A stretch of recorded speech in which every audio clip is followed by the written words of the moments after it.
Сәлем, каналыма қош келдіңіздер. Бүгінгі тақырып ата-ана бала туралы, ас туралы, ақша үнемдеу туралы мақал-мәтелдер. Ата-ана бала туралы мақал-мәтелдер.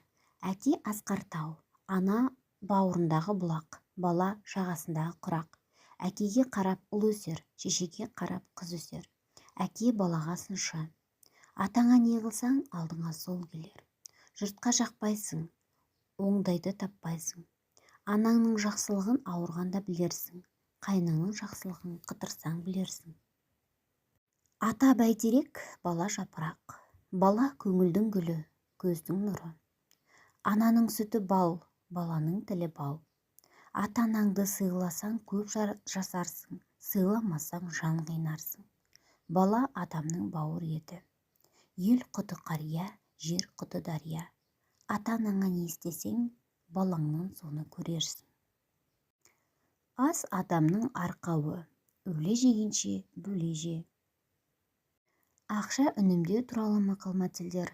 Уәде алтыннан қымбат, теңге үнемді сүйеді. Тиыннан теңге құралады, шығысы шықпай кірісі кірмейді. Оңай олжа ұмытпас. Ақша ашпайтын құлып жоқ. Ақшада көз жоқ. Жоқтық ұят емес, тоқтық мұрат емес. Шашу оңай, жинау қиын. Екі киімді баптағаның, жаңа киімді сақтағаның.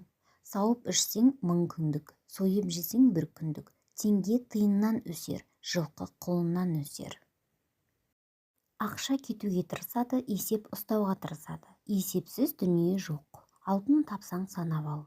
Тек жүрсең, тоқ жүресің. Мақал-мәтелдер түсінікті болды деп ойлаймын. Назарларыңызға рахмет.